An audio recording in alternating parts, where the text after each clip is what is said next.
திமுக கூட்டணி சார்பில் திருவள்ளூர் தொகுதியில் போட்டியிடும் காங்கிரஸ் வேட்பாளர் சசிகாந்த் செந்திலை ஆதரித்து அமைச்சர் உதயநிதி ஸ்டாலின் ஆவடியில் பேசி வருகிறார். அதனை நேரலையில் தற்போது பார்க்கலாம். உங்களுக்கு நம்பிக்கை இருக்கா தலைவர் செய்வார்னு? அதற்கு சின்ன உதாரணம் மட்டும் சொல்றேன். சென்ற முறை 2021 நம்முடைய கழக ஆட்சி அமைஞ்சது.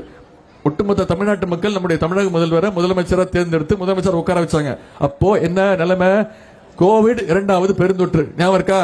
திரு நரேந்திர மோடி அவர்கள், ஒன்றிய பிரதமர் அப்ப நரேந்திர மோடி அவர்கள் என்ன பண்ணாரு? தமிழ்நாட்டு பக்கம் எட்டி பார்த்தாரா? என்னமா பண்ணாரு? என்ன சொன்னாரு? எல்லாரும் வீட்டுக்குள்ள போய் ஒளிஞ்சுக்கோங்க, வீட்டை விட்டு வெளில வராதீங்க, வீட்டை விட்டு வெளில வந்தீங்கன்னா கைது செய்யப்படுவீங்க, அடிதடி சொன்னாங்களா இல்லையா?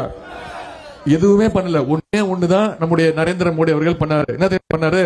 எல்லாரும் ஒரு நாள் திருட்டுத்தனமா வீட்டை விட்டு வெளில வாங்க, எல்லாரும் விளக்கு பிடிங்க, எல்லாரும் தட்டு எடுத்துட்டு வந்து ஒலியை எழுப்புங்க.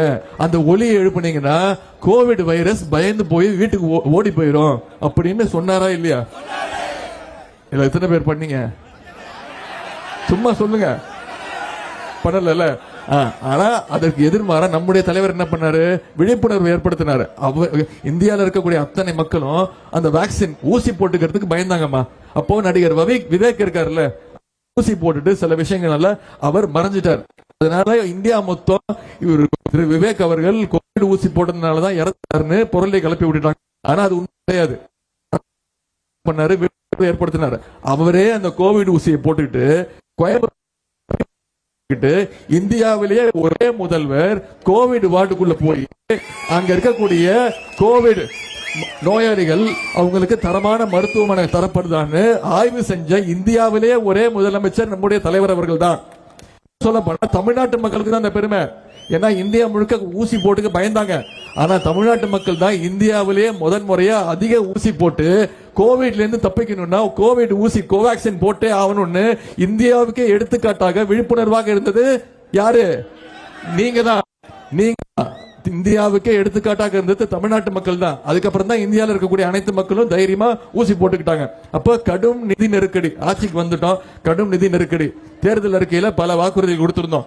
எதிர்கட்சி என்ன சொன்னாங்க? எதுவுமே செய்ய முடியாது, நிதி நெருக்கடினாங்க. ஆனா தலைவர் அவர்கள் வந்தோடனே 5 கையெழுத்து போட்டார். முதல் கையெழுத்து இங்க வந்திருக்கீங்க, மகளிர் வந்திருக்கீங்க, என்ன கையெழுத்து போட்டாருமா?